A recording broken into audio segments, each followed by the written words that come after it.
Alrighty, here we are. Okay, YouTube we just caught up to. For some reason it wasn't going live on YouTube, but here we are. Welcome aboard, everybody. Welcome aboard to the ARC live stream. I'm your host and conductor on this wild ride, Demetrius Villa. Hope you're all having a good week. Here we are. Okay, YouTube we just. All right, there we go. Make sure I don't have a double, hearing double over here. Okay, there we go. Alrighty, so yeah, so it's a good week. I just want to make sure that we're all good with. I know we've been switching back and forth on what we're live streaming on, whether it's Saturday or it's Sunday or some random weekday. I'll put out a poll this week to figure out what we want to put it down on, and we'll get that down. But today I want to just talk about, and we're going to bring everybody from the audience on board to talk about with everything going on politically and the shakeup going on, and of course the Department of Government Efficiency. Uh, Maybe these guys on board over here. Imagine being in a room with these guys right now. I mean, that man, look at RFK's face. He is not. He's not wanting a Big Mac nor Whopper, or and he's not up for any of that. He's like, you feed me this. You're feeding me this crap, Donald. Why? Why are we feeding me this? I can only imagine the poor guy. But I mean, still looks like a fun crew to be on. I don't know why Mike Johnson is there, but I guess that's you gotta play the game, right? I guess. But here we are, guys. So let's talk about that. Let's talk about the Department of Government Efficiency, because one thing I do want to talk about, and it does beg for more attention to it, maybe in another live stream, is that I was on a call for you can say a seminar for transit agencies just to see what's kind of going on and where things are headed. But one weird claim that I wanted to verify was, do transit agencies spend most of the money on human resources? And I'm saying I believe that. I don't think it's BS. I think it's probably true.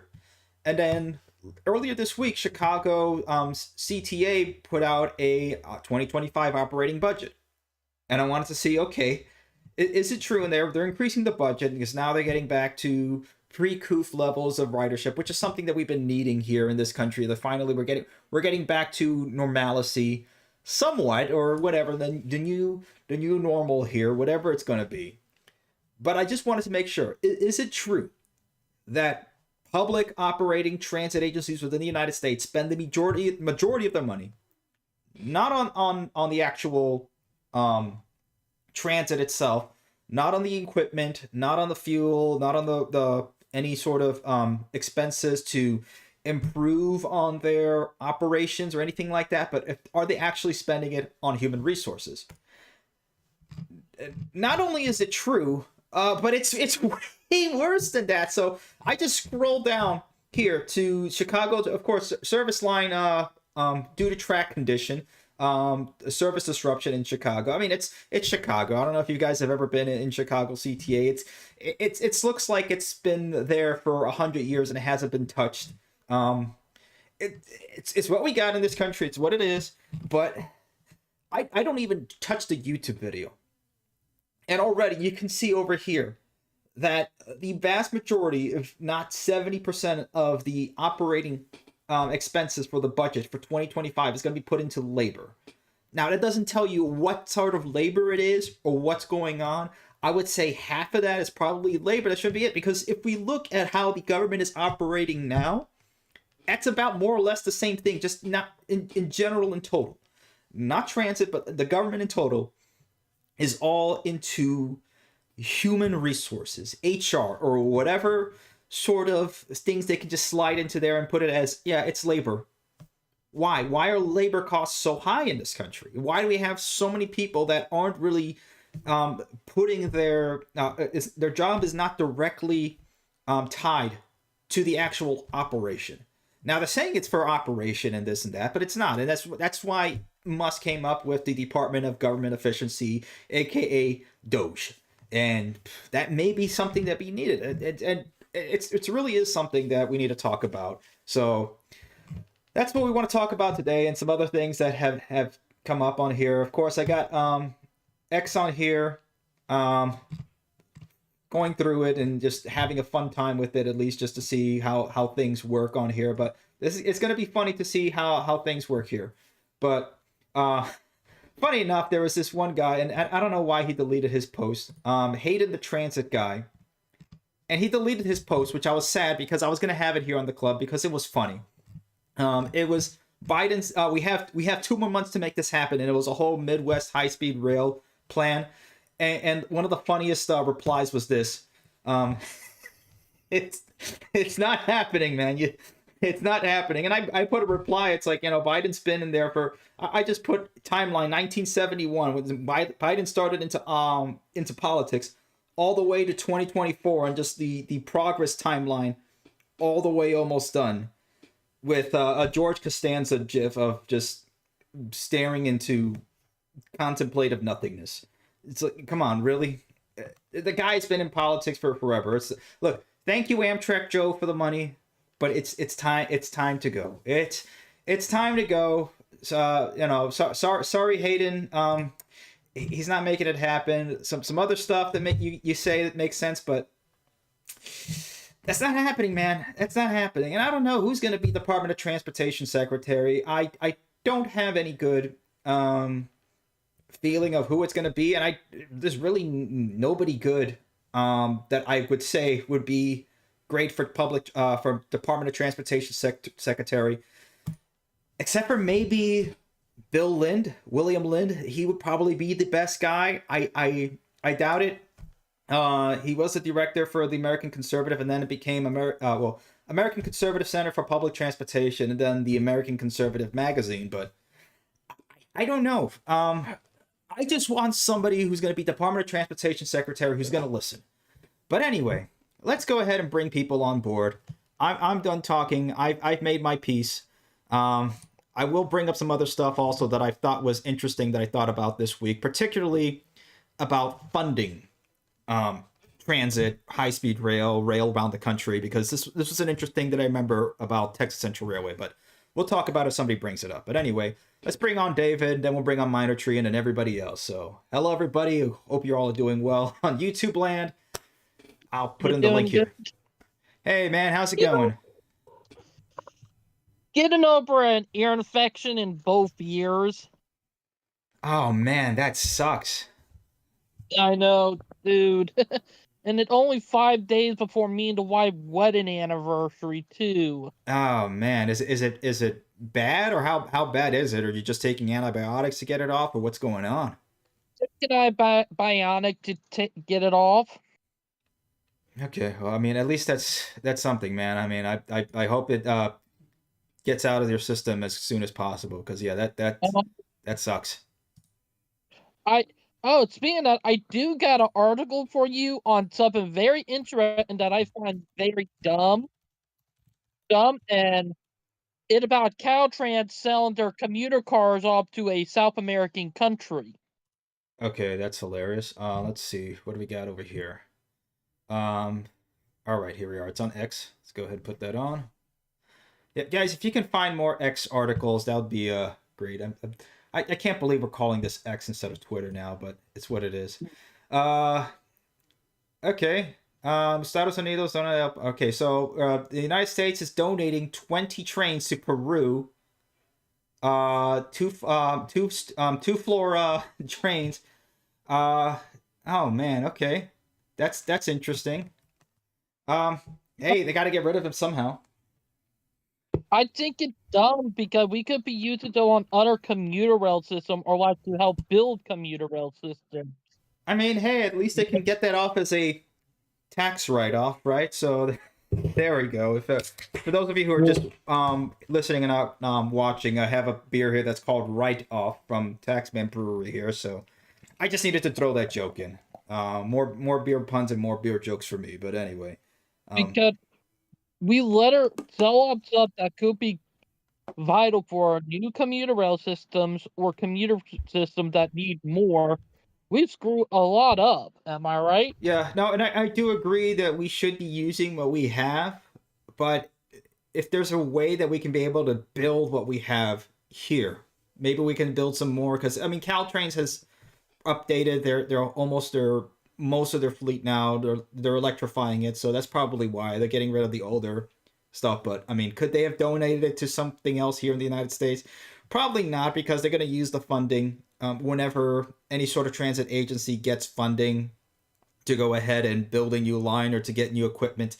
It has to be new equipment. It has to enter under the Buy America standards and all that sort of stuff. So I don't know. Let's see. It could change in the next 2 years or so. I don't know. Again, I've been saying this before. I wouldn't trust the federal government, no matter if it's President Trump or the God Emperor or whoever it is that's going to be as president of the United States. Look, he was president before for a term, and it wasn't really that much of a change. So I'm not gonna put that much faith in it. It would be nice. It'd be cool to see. I don't know. The only reason that I think is going to be better for him to be president is, number one, the economy is going to be better, whether that's through people feeling it's going to be better or whether it does get better on paper. Okay. Number And two, also, number two is the shakeup in the federal government, because that's going to create chaos and at least a way for some real change to get through and fix things up. Also, I'm tired of everybody using the blue, saying, "Oh, the blue going to help rebuild our rail system." No, it ain't. Yeah, no, the What? other side has, yeah, they haven't. They've been promising and they never done it. Look, they've had almost 50 years to do anything substantial, and it was funny. There was a commercial today, one of those AT&T commercials talking about that. Kids in America. There's millions of kids without Wi-Fi access. And then my future mother-in-law saying, didn't Kamala promise that she was going to connect all the kids in the United States to the internet? It's like, yeah, just like Obama promised that by 2025 85% of Americans will have access to high-speed rail. Okay, it's 2025 in a month and a half, Mr. Barack Obama. Where's my rail? Where is it? Where did it go? And it's so bullshit that, and I'm gonna bring it up, that everybody say, "Oh, the blue are going to fix everything." No, they haven't. Where have they been for the last 4 years? No, and I wish I had that transit guy's Hayden's tweet, because that would have just been hilarious. I was like, this is gonna be perfect for I should have taken a darn screenshot. Heck with me for not taking a screenshot, because it was hilarious.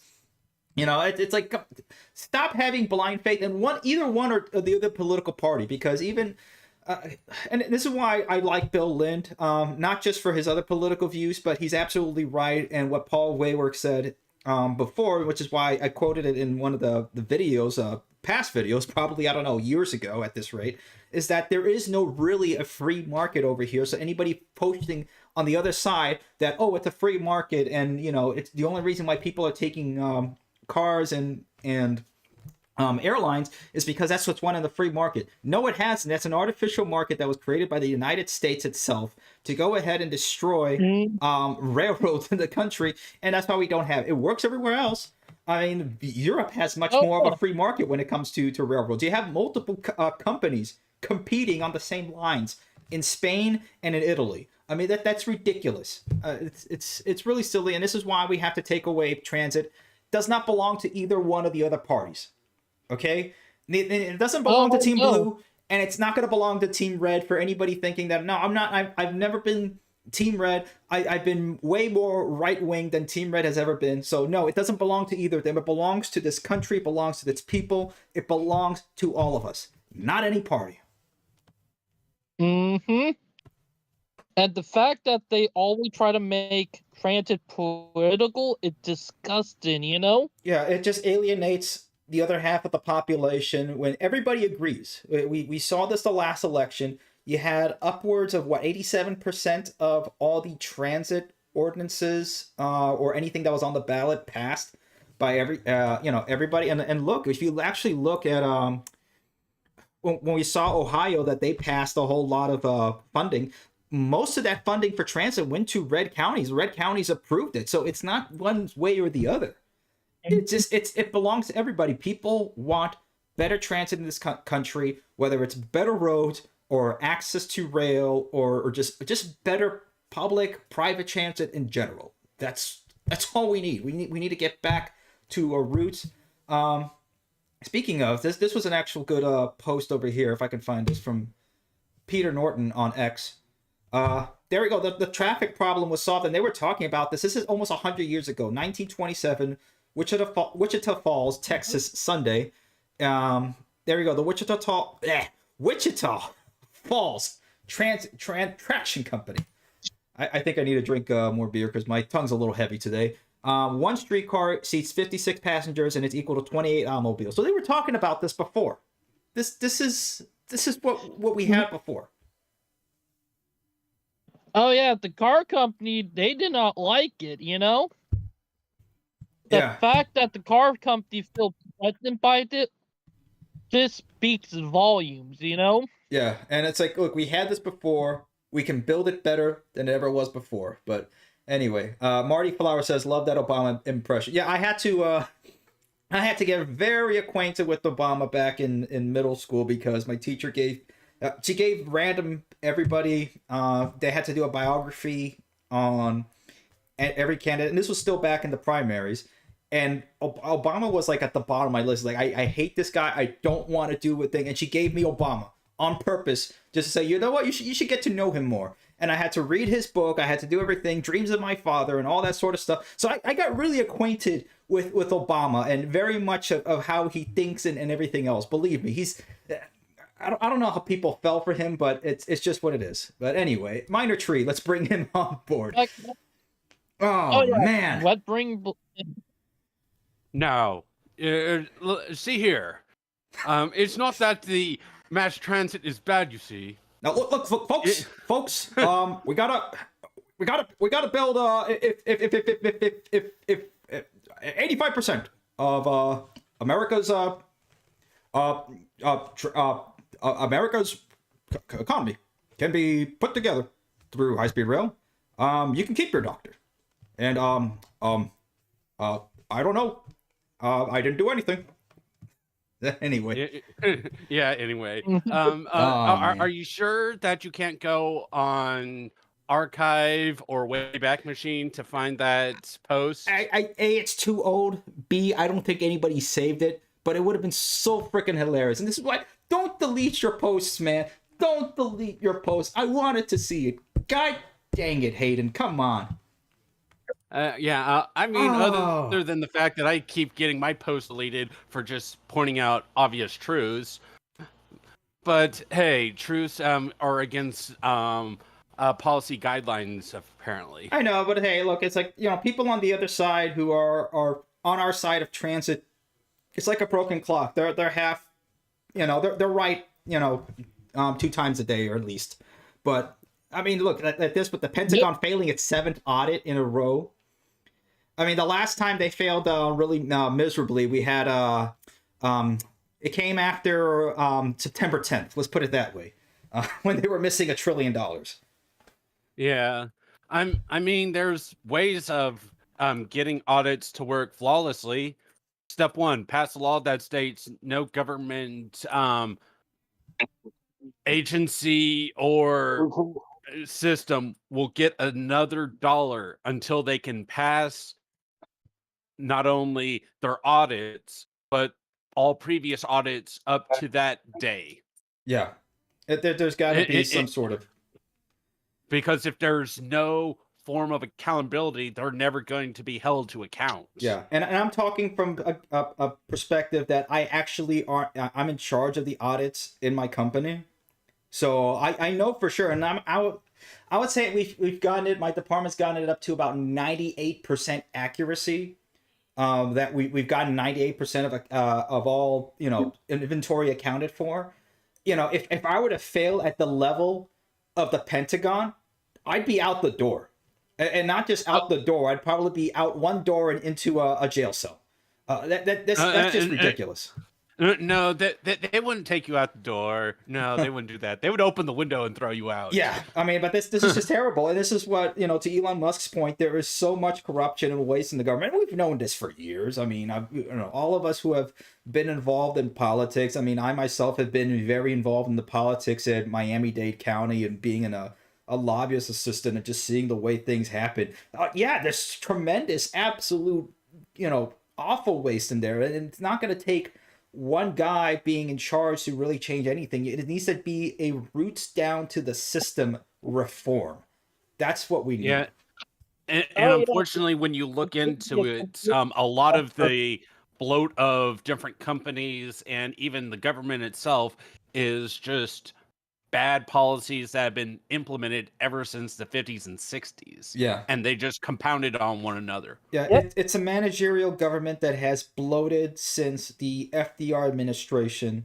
Mainly FDR is probably the main cause of why we have the government that we have. It's just basically to the point of you might as well have a Soviet-style government, because it was blown up to the point in order to not only get through World War II, but then bloat it up even more to combat the Soviet Union. And now there is no Soviet Union, so now the sights of whoever's the enemy is probably now us as the American citizenry, because I mean, we're getting treated the worst of anything here.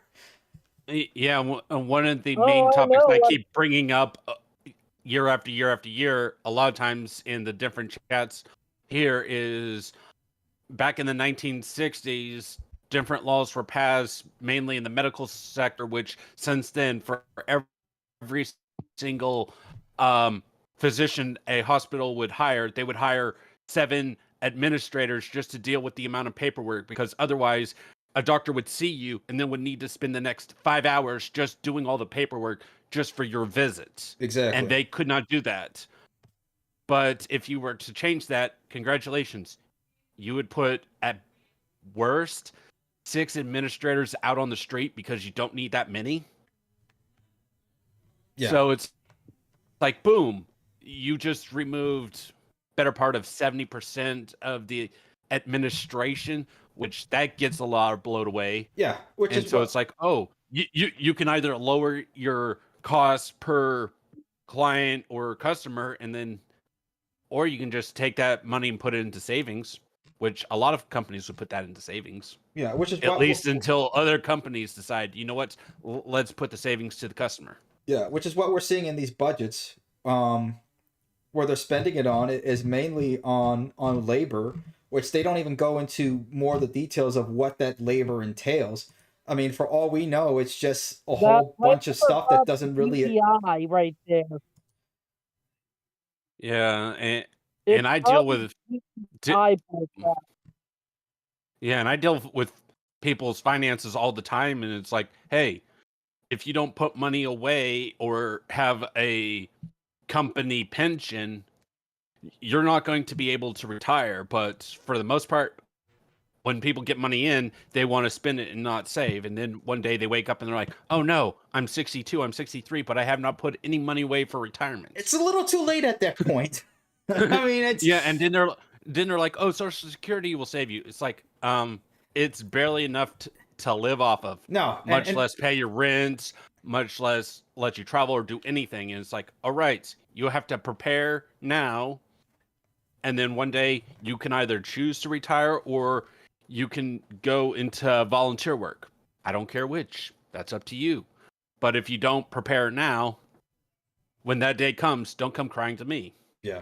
No, it's just ridiculous. And that's the whole country is just basically operating on that. And if I can find the actual thing here operating, where is it? Because the graph they're showing here on the thumbnail of the YouTube video for CTA is exactly what we're talking about, because you probably have 5 or 6 different middlemen for a job that could have been done by one person back, however many decades ago. And that labor budget has just increased and increased out of $2.156 billion. That 1.4 billion of it is being put into labor rather than to, improvements into the actual. I mean, look at this. I mean, it doesn't even get down. $153 million is for materials. Fuel and power is $105 million. But the minute you get to labor, it's $1.4 billion. That's a massive amount of the budget. Part of that is just competency, because it used to be, if you're not competent, you're not going to get hired to begin with. And if you're really not competent, you're not going to get a promotion. Now it's yeah, like, that is true. I'm going to get that promotion regardless, so I don't need to put in all my effort. And, do I really want to put 6 hours into making this process better? Or do I want to find a middleman and pay him part of the additional salary that I don't have to worry about? Yeah. And that's the thing. And then Like, which then you get the assistant to the assistant manager and the busboy to take all the drink orders to your additional post, so you don't have to go and get your own coffee, and then you wonder why the department is over budget. Yeah, and then just look at it from year to year. It's labor is going to go from $1.4 billion to $1.5 billion and into almost $1.56 billion in 2027. So they're putting all their eggs in that basket. Material barely goes up. This is just, and this is the reason why when you have like the Second Avenue subway or the Q extension down in New York, that for what, a mile and a half, it was $2 billion. It was the most expensive infrastructure project anywhere in the world per mile. And there's not that much in there. It's not like it's a brand new technology or anything like that. No, it's the stinking subway in New York. It's the same thing that they've been doing for the last 30 years. It doesn't look that much different. You have some modern art BS here and there. It doesn't look any bit spectacular. It still functions just like the regular subway does. They just extended it a mile and a half and spent, an insane amount of money. Yeah, it costs 1x to put it on the ground, 3x to put it in the air, and 10x to put it underground. So you're telling me it was going to cost you about $200 million per mile just to run it on the streets of New York City, even though elsewhere in the world they can do it for under 20 million. Oh yeah, and it probably would have been worse if they did that way. They would have found out something else. Oh, David, you were saying, I think you were breaking out there. Right? Am I right? You keep cutting out. Well, invite me back in. Some idiot just called me. Yep. Let me exit and then invite me back in. No worries, man. In the meantime, let's put in bring in Star Force 97 over here. All right, can you hear me? Yep, loud We and can clear, hear man. you. Welcome aboard. Yeah. So I've been kind of following a bit of the news. Kind of the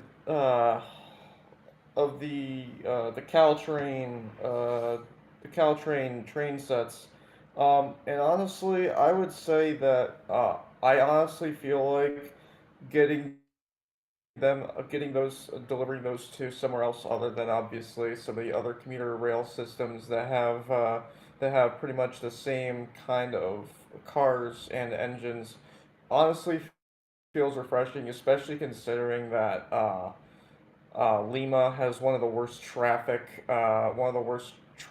in some of the worst traffic in the world, and that some that I'm just glad to see that a new commuter rail line is going to be used potentially down there, and not to mention that's on top of another new automated subway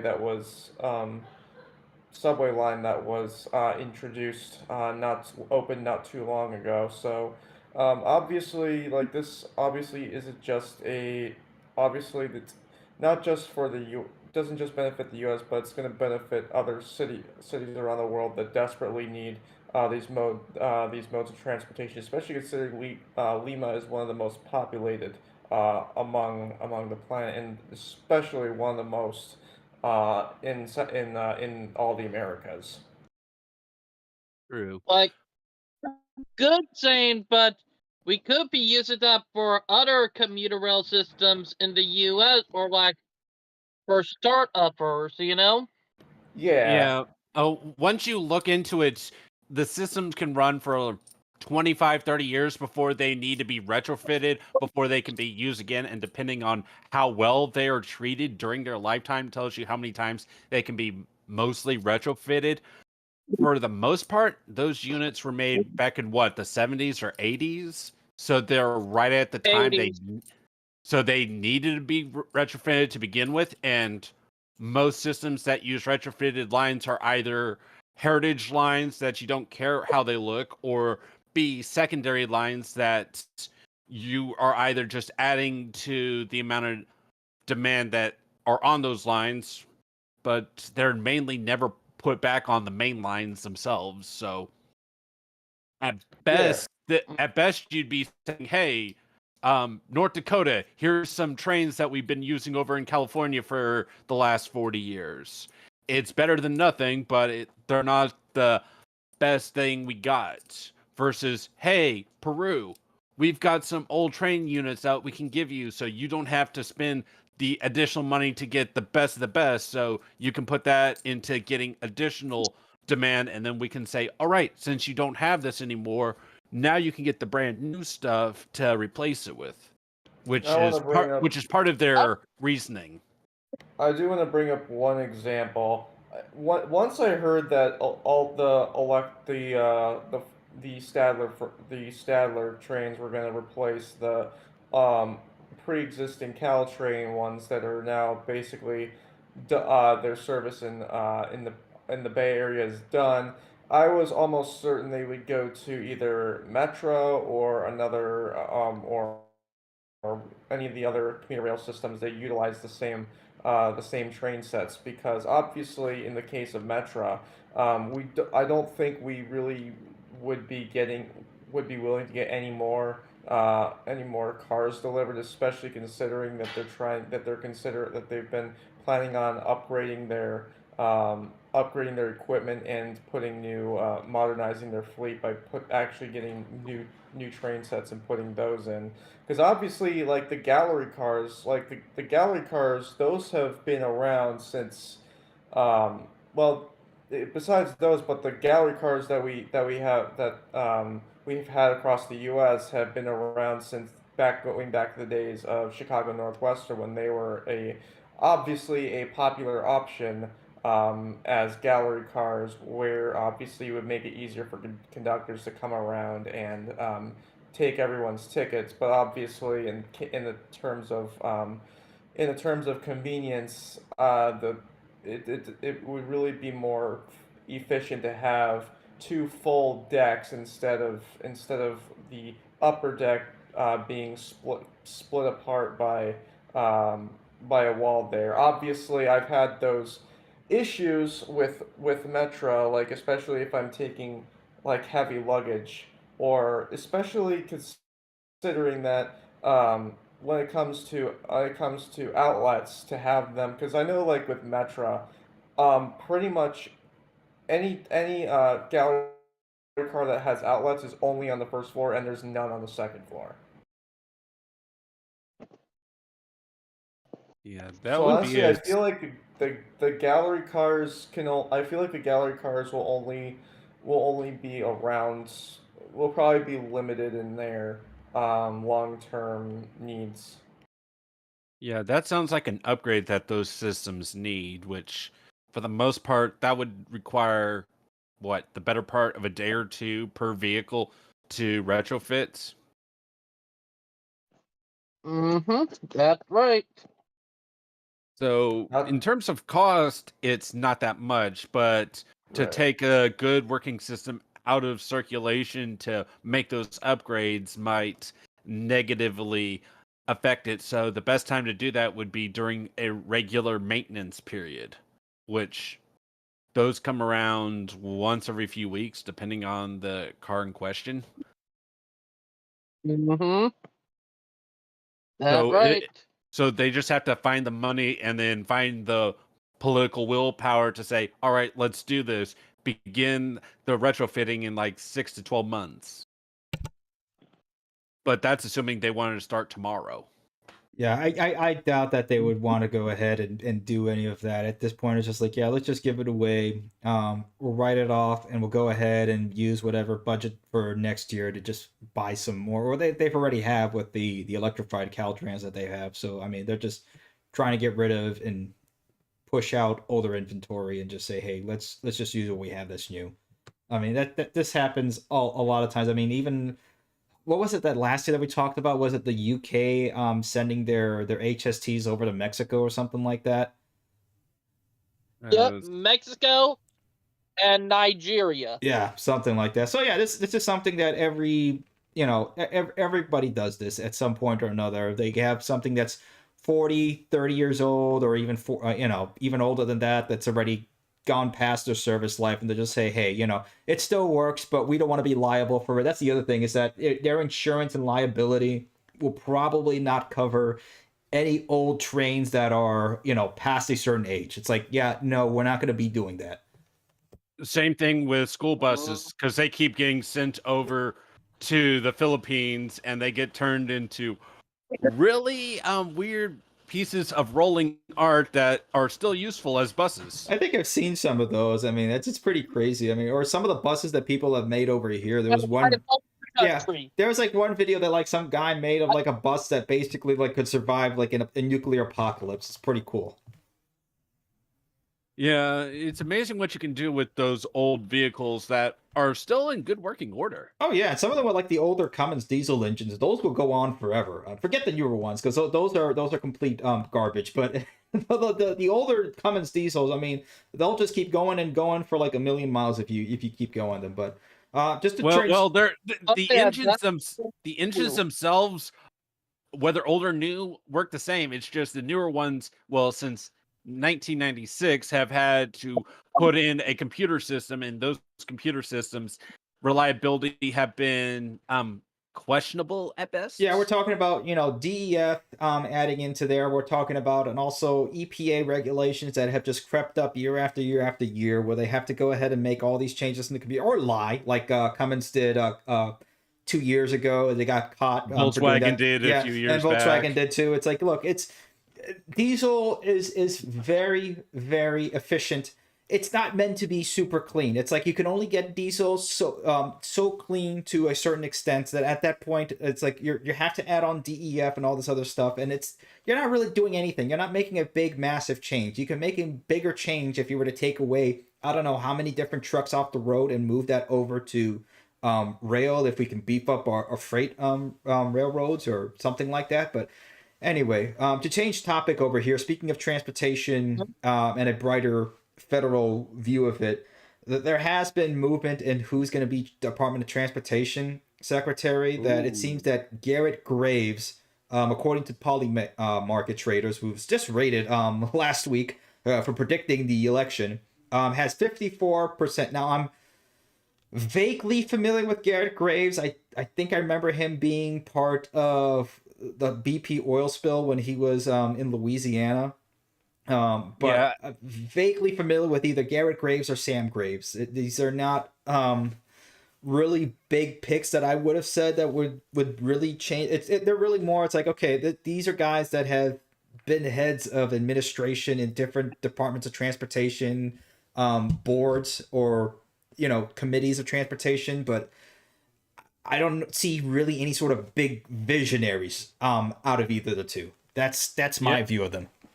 Yeah, I posted a link to the Garrett's paper that he worked on back in, I think it was 2010, and it's only 190 pages long. Oh man. Let me see. Where is did you post that in anywhere in the Discord here? It's in the politics tab. You just have to scroll up. When I one moment, let me just. Okay, I see. Is this that. coastal Louisiana.gov or something like that? Yeah, the Louisiana Comprehensive Master Plan for Sustainable Coast. It was written back in 2010. Yeah, I didn't get to read a lot of it, but it basically goes over their master plans for 2000 2012 and onwards. So it's about a decade old at this point, and so far out of date that we can basically just look at what they were planning versus what they actually did. Yeah, and I doubt, anybody is going to go get anywhere even to 10% of whatever plan they do. It's except for, expanding the budget. They'll definitely get that. But anything else, I mean, I just see him as somebody there in line to just keep things going along. I'm not too sure. Then again, I could be wrong. But if you expect disappointment, you can never be disappointed. That's how I've always ran everything in the last several years here. So it's just like, let's, okay, let's see what happens. I mean, look, it's like I have super low levels of expectations, and you found a way to go lower than that. Yeah, it's like, okay, let's see what happens. Look, at least it's a better pick than Elaine Chow. I mean, for goodness sake, he only picked that just to appease Mitch McConnell, and Mitch still didn't do anything to appease anybody.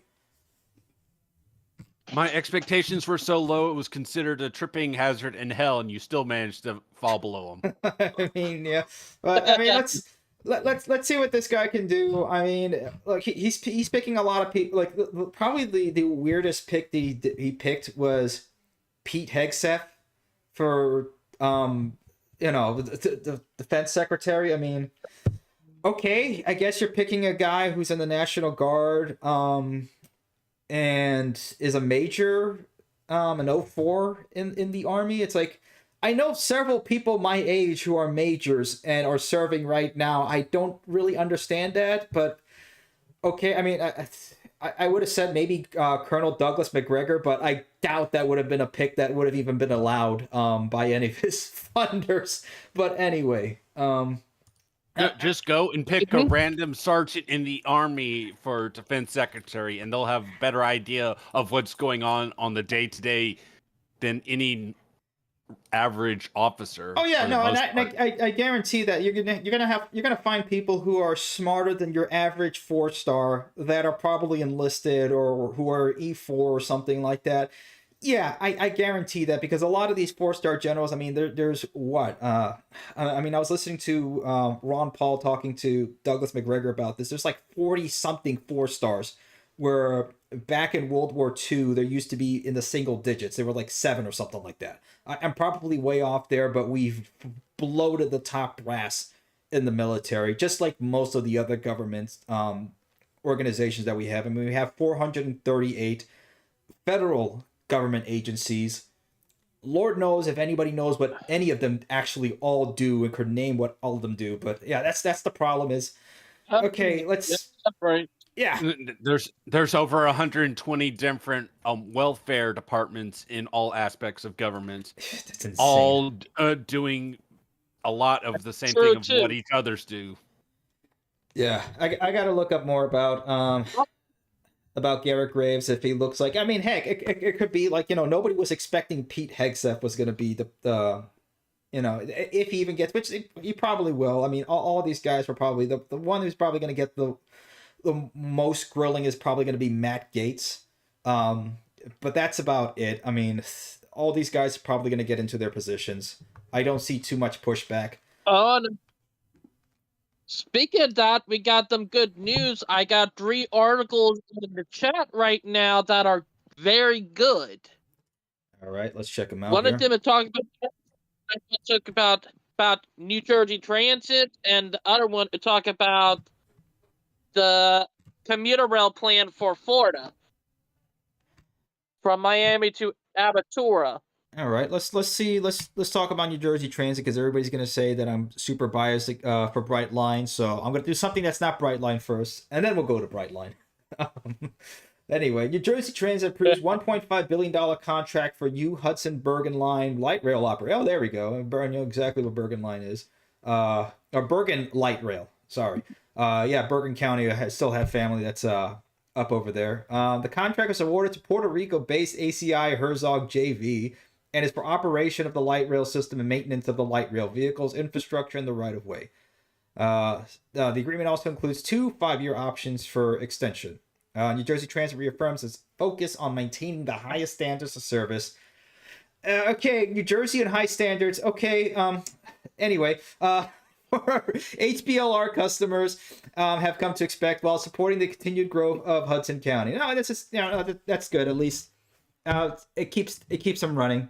So yeah, let's see what happens. I don't know. It's at least look, agencies and counties and state governments do this all the time, where they put out different operators and they award the contracts. Probably very bloated in terms of what the contract's actually offering, but you usually have sometimes third parties that go ahead and run it, which is what they're doing. So yeah, let's see. I still think that's a little bit too much, but who knows? Anybody has anything other thoughts on top of that? But and again, and anybody in the audience wants to jump in, just raise your hand and we'll bring you in. All right. Reed looks like he wants to join. Okay, let's go ahead and bring Renell in, and then we'll talk about Yep. There we are. We'll talk about what's going on the US 1 corridor here at Brightline. Hey there, Demetrius. What's up, Renell? I'm good. Ooh. Hey, given the holidays are coming, every year the media says so and so millions of people are expected to drive or fly, but they never talk about rail. And if it is, it's a rare mention. Yeah, I mean, the only time it gets mentioned is that either it snows so badly that it's 10 feet of snow and even Amtrak can't get through, and they say, well, everybody was stuck, so they try to take train, and even then they couldn't be able to take it. Or they'll go ahead and mention Amtrak or any other sort of service, which is not that many, if any, that people will go ahead and say, well, there's been so many delays and cancellations that people have they're now taking Amtrak, have resorted to taking Amtrak.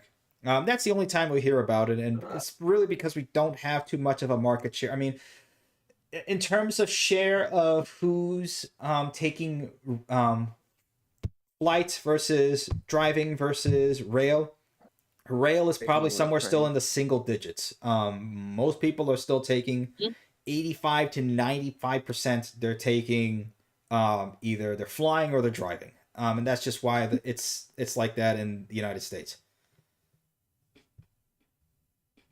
I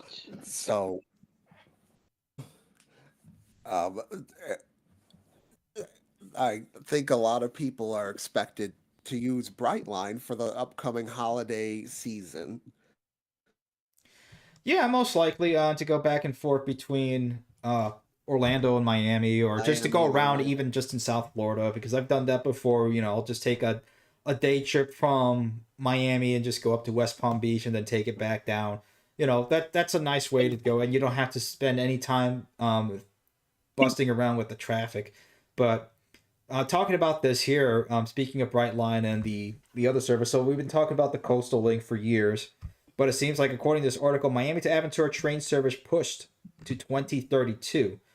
Completion of the Northeast Corridor train service has been pushed back until 8 years from now. That is 5 years later than initially planned, even though Miami-Dade initially had an aggressive schedule. That's not good at all. The reason for the delay, the Federal Transit Administration told Miami to slow down, according to Miami Today. It is currently taking 6 years for train sets to be manufactured and delivered. The FTA also wants the county to better plan to integrate the system with Broward County, which itself is planning a segment. The FTA did pre-approve $389 in funding towards the Miami-Dade segment. Train cars will be provided by Broward when the service runs between counties. Okay, this is what we're talking about, is that, you have too many regulators in the way. The FTA going ahead and jumping and saying, no, you have to push it back. Why? Why does it have to take 6 years for train sets to be manufactured and delivered? It doesn't take that long now. At worst, it should take less than 2 weeks to build a unit. Yeah. For unit to get let's put it out from building and delivery. Let's say 6 to 8 months at max. I mean, we already have. You can use, let's say, another Siemens charger. Let's just say, okay, let's just belt out another one of those train sets, put them in there. I mean, it's not that hard. Really, what's going to be the most time-intensive part is probably going to be building the stations over here in 151st Street, 125th, 61st, Little Haiti, the Design District, Wynwood. That's what's going to take the most amount of time, which is, let's say, okay, 6 months. Yeah, it should take 6 months, but it's going to take 2 years. Okay. Oh yeah, I my bad. I forgot we have to go get government approval. That takes a year just to schedule the appointment. Yeah, we have to do an EIS study for all of these. We have to do another study and all this and that. Yeah, we have to do a study. We have to do the study in order to prove that the previous study that was done 10 years ago was right on the money. Yeah, we have to do a study on the study, and then after that, we have to study if the study on the study was actually good enough. But we're not allowed to study the study on the study for 5 years. Yeah. Can I be honest about it? I think it's basically illegal. The FRA and stuff. You're saying, David? Hopefully Elon Musk can crack down on it, because let me be honest, I think the car companies are behind it, because here's the thing. What threatens car companies and car dealerships the most? Commuter rail and light rail. I mean, David, I get it, but I think it has less to do with the car dealerships. Half of them don't even know what the heck is going on with this or anything like that. It just has to do with the government agencies just being so bloated with a whole bunch of just regulation that doesn't need to be there. That's the issue. It took Texas Central 7 years for the EIS study. Yeah, I mean, this is nuts.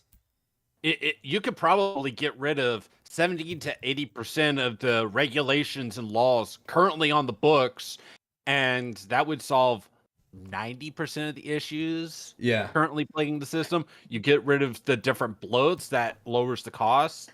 So real quick, since we're talking about all of that, I'm going to show you guys a sneak peek on YouTube so you guys can see it since we're back over here. I know it's delayed back, but this is a sneak peek of what's going to be going up on Twitter this coming week to really talk about this regulation, because we've been talking about this for years. But now that we have a guy that's going to be very close to this current administration, who's very much talking about this sort of stuff and has specifically mentioned high-speed rail, I want to take that. I want to run with that and let's just throw this as much as we can, throw everything that we can at the wall, see what sticks, and at least push this forward any sort of bit down the field as we can. So let's go ahead and play that. Oh, hell yeah. For space. Okay, here we go. I don't know why it's in Windows Media Player, but anyway, yeah, here we go. For SpaceX, Starship was sitting on the pad, this giant rocket. We could build the rocket fast and they could process the paperwork to approve the launch. So we're sitting there for 2 months. The amount of paperwork is going to go roughly with the square of the number of agencies involved. If you're dealing with one agency, that's one thing. But if you've got to deal with 5 agencies, and the agencies will have to meet with each other, 25 different meeting configurations that have to take place, you get just hardening of the arteries. You just can't make progress. Like, this is why we can't build high-speed rail in America. It's basically illegal. There you go. So just to go ahead and push that back for everybody who's there. Yeah, high-speed rail is basically illegal in this country because there are just so many organizations that are talking with each other that can't make and push any sort of progress. And as Elon Musk said, quote, you get hardening of the arteries because, again, so many organizations, there's so much red tape, there's so much bureaucracy. And on top of that bureaucracy, that adds to the cost. That's why you have such high labor costs. That's why Chicago is spending $1.5 billion out of its operating budget of about $2 billion on labor and not on actually fixing and building a better system. That's the problem. Hopefully, and I'm going to say, when Elon Musk does this stuff, I can guarantee you a lot of these problems are going to start disappearing. Yeah, you know? let's say, I'm at this point. It's like, I'll see it when I believe it. It's great that he's talking about it. At the very least that we can do, and let's be honest here, guys, the very least that we can do is at least take that sentiment and push it more into the public sphere. Okay, that's what we wanted. That's the whole point of this channel, because we've done a heck of a lot more. Look, if you want to talk about track record versus probably any other group, we probably have the highest success rate of any other transit group, and this is including the my hiatuses, berserk style hiatuses that I have that I don't post anything for months or years, but we started, we supported a company that actually got their stuff done and is the first and only privatized passenger rail system in this country, and is now building between Las Vegas. They have shovels in the ground between Las Vegas and California and Southern California. I mean, and don't forget their Tampa expansion. Yeah. So I mean, look, I heard they were doing field investigation work in Nevada and California. Yeah, and it sounds like they're going to begin construction at least on the Las Vegas facility within the next few months, if not the main line itself. Oh yeah, that's happening, and I guarantee you, this upcoming administration, it wants to steal away thunder. Even though the last administration was there and they had Pete and everybody else and Chucky Schumer over there taking pictures, this one is going to go ahead and try to steal the thunder and go ahead and, you know what? Go ahead, do it. Just get it out there in the public limelight. Let people see the beautiful tracks, the beautiful trains, the most beautiful trains in the country, and we're building them here in the United States. They're being built here in America. It'll be the best, the greatest system. I spoke to my friend, the ghost of Shinzo Abe, and he says, Mr. Trump, this is the best system you can make. We gotta build it. We're building it, folks. We gotta build it. Yeah, and just pair up the over-regulation paired with a overcomplicated and massive tax code that very few people have actually ever read. And so a lot of it is like just deal with the regulation side and then just simplify the tax code. Because if you want to keep the tax code as is, all right, we'll hand you the 78,000 plus pages and we'll allow you to read it for us in full, verbatim, from start to finish. And if you do that, we'll let you keep it. Yeah. And I'm pretty sure, look, they're not going to stop that. It'll be bad publicity. I do guarantee you he's going to probably do some sort of mudflinging with Gavin Newsom in California. And he'll probably threaten to take away money from the California high-speed rail project again. But again, he's only doing that again just to get it. He probably won't do it. If he does, take he away better from give me Brightline West. No, he probably won't even touch that because that's a private company. He wants to get a Gavin. If he does take away money from California high-speed rail, can he give me at least a few hours heads up so I can buy stock in Act 2 so I can get my popcorn ready? Man. No, it's not insider trading. It's just buying popcorn stocks before they get expensive. Yeah, it's technically not. I mean, hey, all of Congress is doing it, so it must not be illegal, right? Mm-hmm. Oh man! So just follow Nancy Pelosi's trades, and everybody will have their finances made great again. Yeah, it's like, oh, you're just beating the market by several times more than anybody else. That's not suspicious at all. Yeah, but it's not her that's making those trades; it's her husband. So that's completely different. It's just nuts. But speaking of that, yeah, you were saying looks like CTR League wants to come on. All right, let's bring him on board here. While we get to like probably one of the next and probably last topics here. Hey, hello. Demetrius. All right, one person at a time. What's up, CTR? So yeah, you guys were talking about the how the efficiency, why America is having a trouble building rails, and what I think is that with the especially California high-speed rail, we talk about like going way back into Obama when he stopped building it, and even haven't completed even until now, like 16 years later. So I think that DOGE should be looking into them to root out the issues. Yeah, there's so much corruption in that system. It's not even funny at this point. That's not true. Yeah. If you're 50%, maybe twice as much as the world average, that's reasonable. Different countries cost different amounts. 3 to 4 times more. That's getting rather expensive. But when you look at projects in the United States and Canada, they're 6 to 10 times more.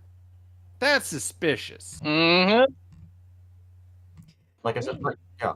basically, like we're talking about Oh, yeah. studies after so it basically goes like, so study, maybe ER report, study, perhaps another loss to throw in, study, rinse, repeat until billions and billions of dollars burn through and nothing is built. Yeah, or you basically can't missed build the anything. environmental study. Yeah.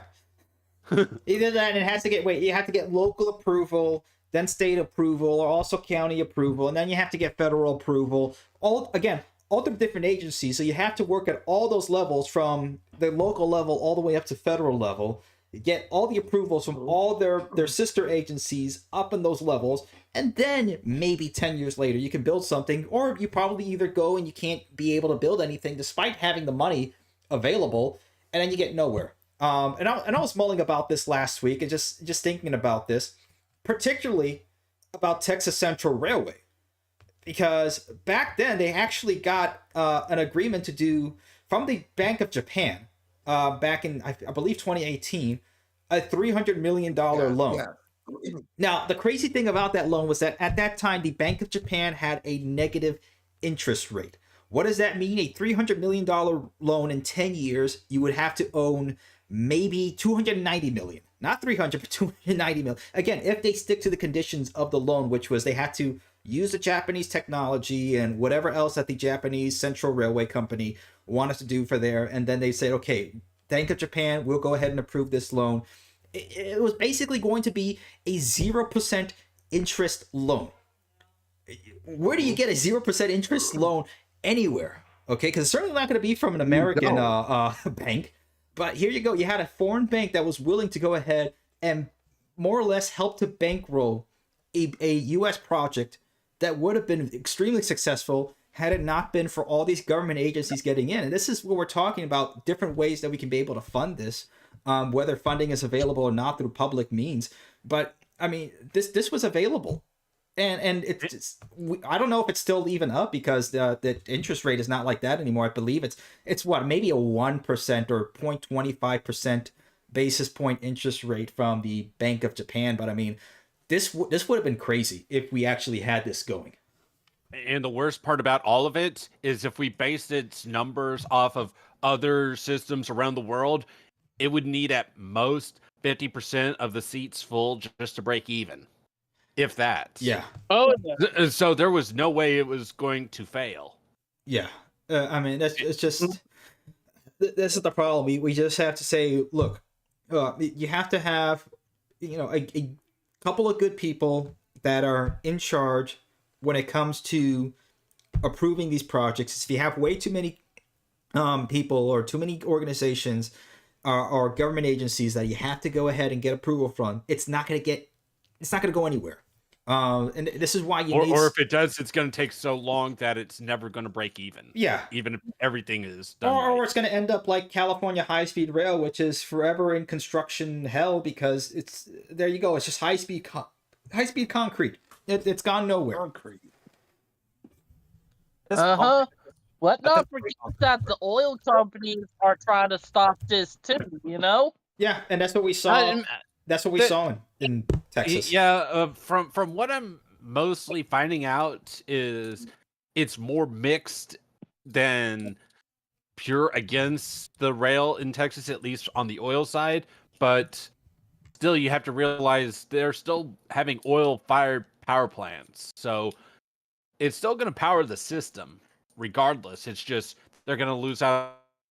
It's turned into fuel for the automobile side. I mean, which is crazy, because Texas, despite also having one of the highest amounts of gas or oil reserves available within their boundaries, they also have in the United States the highest amount of uranium that they can be able to mine as well if they wanted to do nuclear power. Which we have a few plants, just not as many as we'd like. Yeah, I mean, it's just like when people find out about how many people... Somebody mentioned this. It was either Musk or Trump or maybe Rogan in one of the in one of the interviews, but I was like jumping up in my seat when I was hearing this. It's like, yes, nobody died at 3 Mile Island. When you look up who the amount of people that zero. Zero. No, you're wrong. More people died because of the evacuations and all the stress that came from it than if nothing ever happened. Yeah, but not for the actual, the meltdown or anything like that, which it wasn't even much of a meltdown.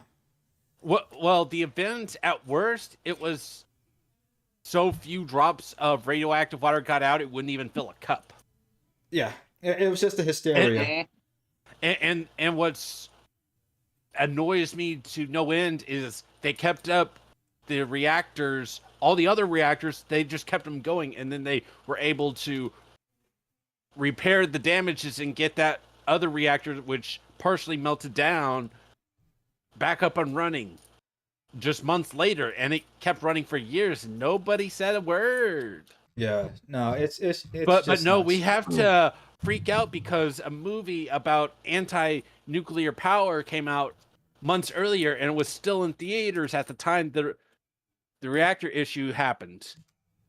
So if that movie came out just after the event, Right. that could have been seen as, oh, no big deal, and hey, that was a good science fiction movie versus, oh, it's the end of the world, oh, we need to stop this nuclear power. Yeah, let's not forget that several oil companies, particularly.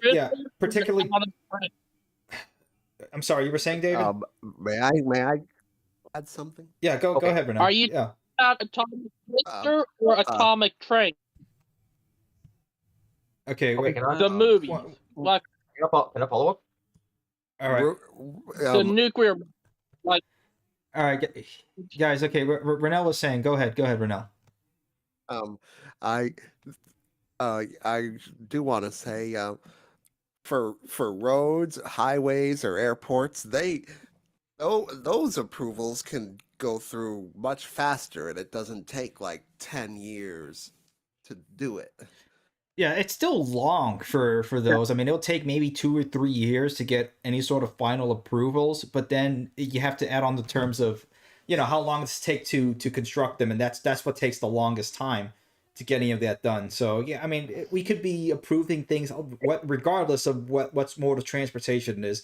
We can get this stuff approved a hell of a lot faster. It doesn't have to take years. Okay, my turn. Go ahead, CTR.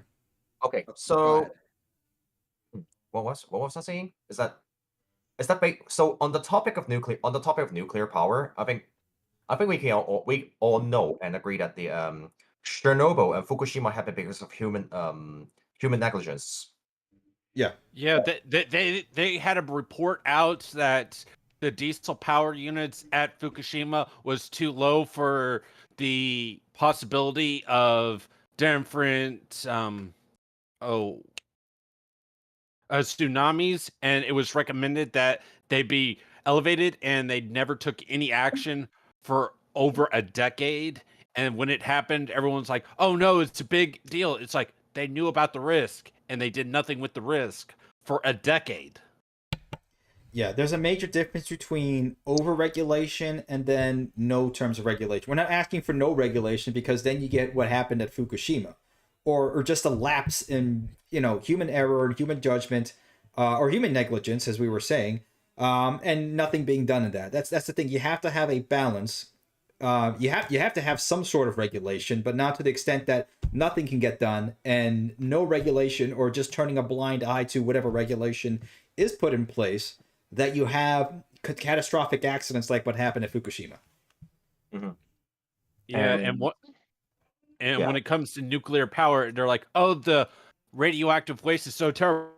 It's like, if you took all the radioactive waste ever created for nuclear power and put it in one location, you can fit it on a football field, soccer field, or whatever type of field you want, 10 feet deep, which is about 3 meters. And everyone's like, oh, that's terrible. It's like, you're going to be going through more coal in a single power plant in less than a few weeks than all the nuclear radioactive waste the world created in the last, 80 years?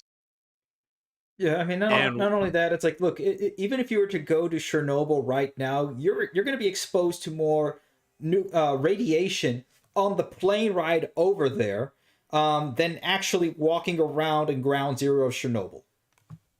Yeah, other than Oh, yeah. the main reactor itself, the rest of the facility is not that bad. And they're like, oh, it's so terrible. It's like, yeah, it's so terrible that they hire guides to go on these trips multiple times a day, multiple times a week for years on end, and they have slightly higher chances of cancer, but within the acceptable limits. So yeah, it's so dangerous that we do dangerous tour guides for fun. Yeah, but guys, But this- no, Right. but no. Let's do anything else but nuclear, yeah, which Yeah, can also power the electrified trains. I know. Speaking of random, if we could power the electrified trains if we actually had trains, like for example, we're showing here in California. This is 10 years of building, and this is all they're able to. This is on their front page too. So if you go to hsr.california.gov, you're gonna get greeted with a giant slab of concrete in the Central Valley. I think it's showing that the picture was taken in 2023. And then if you go down, there you go. We have another concrete. This is all they built. Where's the rail? Where's the Where's the track? I know. Put in the gravel ballast and then put in the rail tracks. That would take you what? 2, maybe 3 days at the most. I mean, what's funny per is bridge? what's funny is that California still has this hashtag I will ride. What are we gonna ride? You gonna walk across this little concrete slab over here? What are we riding? There's no train. Let me say this. So I think the Bright Line West will get this up and running way before California High-Speed Rail does. Oh, that's without a doubt. Yeah, no. At this rate, they already got shovels. It's a done deal at this rate. If I'd the even regulations argue- do not change, that will be a true statement. If the regulations change, they will have to get into so far of high gear that they will have to get back on track. This is a complete And the pun night was and day intended. comparison. This is a complete night and day comparison between public rail, government-funded rail, and private rail like Brightline. I'd even place a bet that Brightline West is going to be completely running between the heart of Las Vegas and downtown LA before California high-speed rail is even close to being They're complete. doing preliminary work They're now. done by the 2028 Olympics. Yeah, Yeah. they're gonna hold themselves to that Yes. standard because that is a massive event. I give Right Line West a 50-50 chance that they get it done by the Olympics, and even if they're not in time, they're probably going to get it before the end of 2028. All right, I'll be a little optimistic. I say 70%. We should have our own betting here. But and I was making a joke about betting on the Tyson versus Jake Paul fight because everybody's saying, "Oh, he's gonna knock him down." I said, "Look, he's old. Jake Paul's not gonna knock him. They're gonna go the whole 8 rounds. They're not gonna do anything, and it's gonna be some BS decision at the end." And everybody's saying, "Oh no, that's not gonna happen." I said, I should have bet money on that, but then again, I know that the government is gonna take away half of what I earn in taxes anyway, so forget that. Yeah, but it's just Well, the government doesn't need to know that. if you bet on whatever sports markets or whatever, like on an app, yeah, I mean they're gonna receive a W-9 or whatever, a 1099 from whichever it is, what MGM bets or any of these sports books or whatever. So yeah, I mean, like, look, whenever I get anything from YouTube, Google will go ahead and send a W-9 to the IRS and to myself, or I'm sorry, 1099. So yeah, the IRS will know what I owe, but I still have to go ahead and enter in what I think I owe them every year, and then they'll say, okay, that's okay, we owe that. No, worse than the IRS is the state of Indiana. Oh man, like every time I do my taxes for the state of Indiana, so he says, no, you owe us more. It's like, I thought you had a budget this year, or I'm sorry, I thought you had a surplus this year. No, you owe us more. To be honest, I'm gonna say that what we need to do is crack down on the IRS. Yeah. Like, crack down on them. You know? Like I said earlier, if you change the tax code and simplify it a lot, there's basically 2 ways you can do it. One is just have a simple flat tax, and the other is a national sales tax. Either one basically puts the IRS out of business. Yeah, what was it? Was it Ted Oh, Cruz yeah. that said that he wanted to put it on a postcard or something like that, or somebody years ago? Trump wanted to- said he wanted if to eliminate income tax. if you do a flat tax, you can use the Laffer curve, which says all taxes combined should be equal to or less than 33%. Right now, depending on which state you live in, it's 45 to 55%, and in Europe, the lowest I believe is like Denmark, and they start at like 65%. Yeah, I was like, we're getting towards a European style of taxing over here at this rate very quickly. If we haven't been there so far. Yeah, and if you want to go the Right. national sales tax route, I believe the number is around 17% at all sales ever generated. So doesn't matter what you buy, it's 17%. You go either the flat tax or the sales tax. You can get rid of all the other taxes. Yeah, And you basically can say, boop, you're done. yeah. You've already paid your taxes. Yeah, one of the saddest days for me was when the state of Florida now started collecting tax from Amazon purchases, which was disappointing because I started purchasing everything from Amazon like back in like 2012 or whatever, and then like 2015, 2016, they said, nope, we're taxing it. So that sucked. But oh well. Anyway. All right, guys, it's 9:17. We're gonna start closing this down at about 9:30. Anything else we want to talk about? Oh yeah. Speaking of which, is there any news regarding about Texas Central? Because it's been a long time since we heard about them. I've been following up with them, and there hasn't been much news in the last month or two, other than they're trying to partner with the Dallas-Fort Worth high-speed rails so they can work together in building out the main train station in the Dallas area, and then find a way to connect it to Fort Worth and Arlington, so you can have a single thought it seat was down to Houston. Houston. Yeah, but That if should that be good. yeah, if they can do that partnership and get it done right, paired with Amtrak working with the Texas Central, that can almost guarantee that it will be done at least this decade. Hopefully sooner. Yeah, I mean, Hopefully. it can be done a heck of a lot sooner. I don't know. Uh, Let's see, guys. it- You gotta. If the laws and regulations are simplified to where they need to be, paired with a better tax code, I can see it being done in the next 3 to 4 years. True. But that's if they want to start construction within like the next 12 months. Oh yeah, that for sure. Yeah, that's But the if they problem. can Is let's see what they can do again, because it's a lot of promises. There's a lot of hype right now, and it's like, I know the last time I got this much hype, nothing happened. So I'm being cautious. I'm optimistic, but I'm cautious. Let's see what happens. Yeah.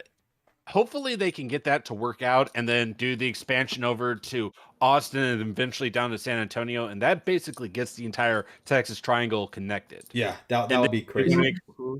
Then there's the idea of expanding up to, say, Oklahoma City, another one over to Arkansas, another one over to like Baton Rouge or even New Orleans area, and then down to Monterey in New Leon. But that would be an international line. But other than that, you have a lot of expansion routes, at least in the Texas area alone. Pair Oh that yeah. pair that with Florida expanding, they can eventually go up to, say, Florida. Atlanta, and that starts expanding over up and down the East Coast.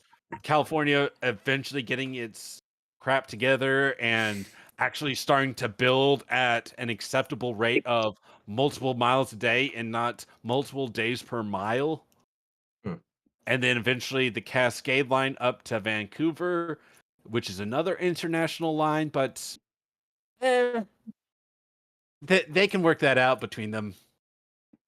Yeah, and it's They can. look, and we have technology available that's been used. I mean, like what I have right now on the screen was what Brightline West used, was the box jacking method that everybody in Asia and Europe has been using to go ahead and build rail tunnels super quickly. It's kind of similar to having a precast span. You're just pushing it along just to get it in there, and then you push in the next stuff in there. And once you have everything pushed in, there you go. You have a whole entire bridge in without disrupting any sort of traffic on top or underneath. So I mean, look, it's, All aboard Florida did that. I've seen videos of them doing that, and it's like, oh, congratulations, we closed traffic down at like 8 p.m. on a Friday, and then we were able to open up for 6 a.m. Monday morning traffic, and not spend months building it. Yeah, because this is what happens. Even when building a highway or anything else, I mean, you'll have exits that are closed for up to a year because they're going to be doing what? So a little bit of some gravel here and there, and it's really a very, very marginal improvement that they did a study on 10 years ago, that another study was done on to go ahead and improve this section of the interstate and improve decrease the amount of accidents by 5%. Meanwhile, more accidents happen during construction that would ever they could ever get back on because of their construction that they were. It's ridiculous. I mean, the whole thing is just silly. Oh, by the way, I got another question. I got another thing that I've been thinking about before. Yeah, sure thing. So over in Europe, they it's basically the operations and the infrastructures are owned by two entities. So basically the government owns all the trackage, and the operators basically just basically let trains run trains. So does anyone here thinks that this is possible for America to copy over? I mean, let the federal government to take control of the railroad infrastructure. That's a pseudo nationalization on par with Amtrak, and you're probably going to get similar results to that of Amtrak. Yeah, it can either do that, or it can turn into some sort of monster like they have in the UK, where there's just multiple different operators for both the equipment, the stations, the operations themselves, and it just becomes a nightmare. It depends on how it's being done. Again, it's all dependent on that, because you can have something like or Spain or Japan, two sort of different ways that they can privatize it. Either a private company owns the whole entire section and they own the equipment, the real estate, and the operations in those section, or like you have in Spain, the government or an operator owns an entire section, and then you have another operator that owns the trains and the operations themselves running in between, like they have in Spain. So there's different ways of doing it. It's just you can have open competition like that. It's just the problem is with the United States. It's like we can do it. We've done it before. It's just, can we do it right? That's the problem, because there's so many different tools in the toolbox that are possible that have seen success. I mean, look at France. I mean, France is basically like a version of Amtrak, but they're working. However way they're working, it's still there. And I would say what's more, it's a heck of a lot more impressive than what Amtrak has. But it's just, again, we need to do some things right in this country. We've seen what works around the world. We've seen what can work here in the United States. We have to do what works. Yeah, and if you nationalize the system, it basically becomes the next great political hot potato that gets to be thrown around every single election cycle. So so if you don't like it when Amtrak's budget is determined on which political party gets in power, who gets promoted to run the train systems, then you don't want to have anything to do with the government. But on the flip side, if you don't allow pure competition to happen, you basically get the oligarchies and duopolies that are currently running the system, which is 6S, Norfolk Southern, Union Pacific, Canada BNS. Pacific, BNF, SF. DSX. Basically, you would need as much competition as possible. And in order for that to happen, you would probably want to at least say, all right, here's what we expect of you. If you do not deliver, we will make sure that you have enough competition that you either get the ball rolling or we will let you fail. And then we'll allow your competition to buy you out in the bankruptcy auction to come. Oh, That's yeah. That's the only way that you can really have it. But in order for that to happen, you would need the same amount of deregulations that the trucking companies had in the 60s and the airlines had in the 70s. Which Oh, if you did which if you did that, you could easily double the throughput on the railroads as is without any additional upgrades.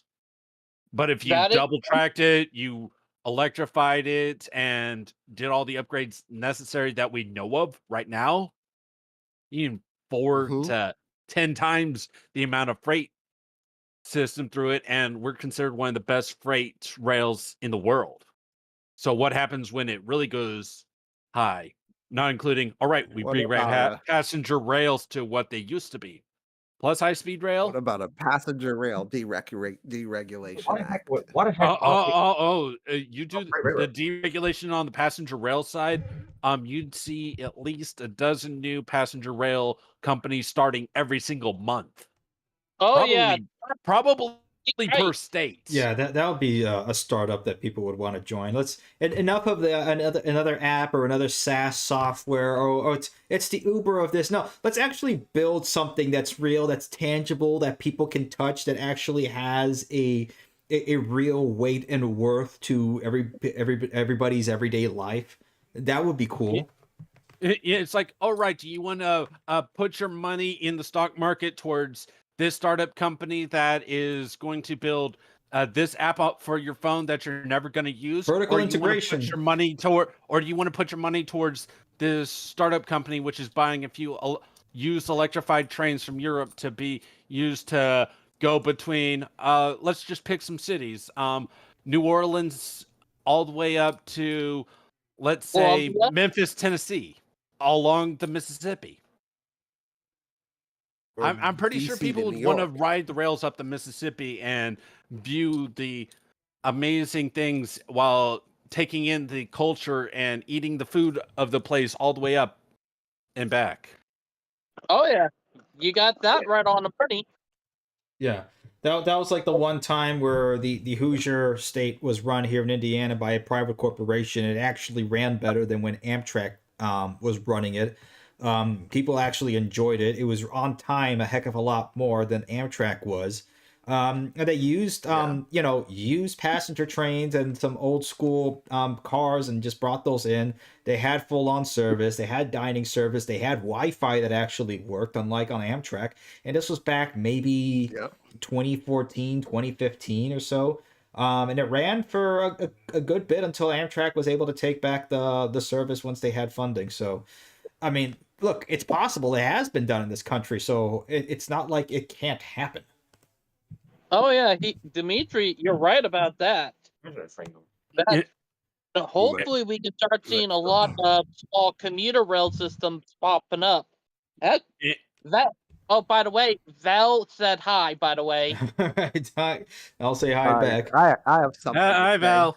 But for the most part, if you deregulate the passenger rails to what the trucking companies have, you can basically expect every single major metropolitan area to have a half a dozen to a dozen companies spring up, and all they're doing is going from the main downtown station out to a random town and pick a direction and then back and stopping at every town along the way. And it's like, oh, it's not that much. It's like, yeah, it's not that much. They're just averaging speeds higher than you're going to be driving on the highway without traffic in each direction multiple times per day. Yeah. They can also Not have like a local express, local express system. Like you can place station in some smaller towns, and then just have local trains stopping by, and then and then let the express train just pass through them. Or even better, go to those towns that were created during the railroad expansion that all they have to do is retrofit their old train station to make it modern, and boom, you got modern train station for half the price, if that. oh yeah, that's Yeah. true because we got a ton of train depots here in Charleston and a lot of area. Heck, Somerville had a train depot, but that was torn down in the 1970s. Yeah, you just have to do something better than an amp shack and you're good to go. I mean, Oh, it's not that hard. So, I mean, we can get there. All right, guys, we got yeah, we I got have 5 something to minutes say. left. I'm gonna shut this down at 9:35. Any last words? I Last have thoughts. something. Go ahead, Renell. Um, first a question. Gotta get this on my mind. You remember like your video about Amtrak being a mess and how to fix it? Right. Actually, you said how for since the 70s they haven't really been able to push out anything really innovative, like, and what they did have, like the turboliners, they scrapped them and never improved on the service. Now turn the page to now, Brightline West, they're actually doing something innovative, and even Florida is innovating. Like, it takes a private company to actually get something done here. Yeah, and Mhm. that's what I said. I mean, yeah, some of the stuff that I said back then, maybe I didn't have as much research as I do now, or as much acumen, but the basic point stands is that we need to have a wombo combo of both innovation of technology plus the operation itself. If you can operate better and you can offer better technology, you're offering a better product, you're gonna do better. I mean, that's just working on a market principle, and just being better. That's Now, all it is. Offering a better now product and I see service. that, and I see that, and I think you were spot on back then, in a Appreciate way. that. Yeah. No, I think the reason why we're all here is because we all agree with that sentiment. It's not something that I came up out of the ether. It's something that we all been thinking about. It's like, what if we just had a better passenger rail system in this country? And that's why we're all here. Yep. True. And now you see Amtrak kind of in a struggle now, or in a scramble now to bring things up to date and modernize itself. Yeah, exactly. That's what we've been seeing. Anybody else who wants to throw in any final thoughts? I hope that there are no more delays to rail projects during this term. That I hope we don't get any more delays. Yeah, You know. no delays, just speeding them up. Oh, also, I got the more videos and stuff for you, Dimitri. I'll be sending that later on this week. Yeah, appreciate it, man. Thank you. Yeah, whatever you got, just send them my way because any B-roll that I can get is good. Oh yeah. Alrighty. Anybody else? Minor Tree, go ahead. yeah, and to add on to the ideas before the closeout, just if we had the level of passenger rail that we did have like in the 40s or 50s, I can promise you that we would basically end a lot of the traffic issues and a lot of the gripes that is currently happening with all the rail delays and all that stuff almost overnight, if not in the same calendar year. But Yeah. for the most part,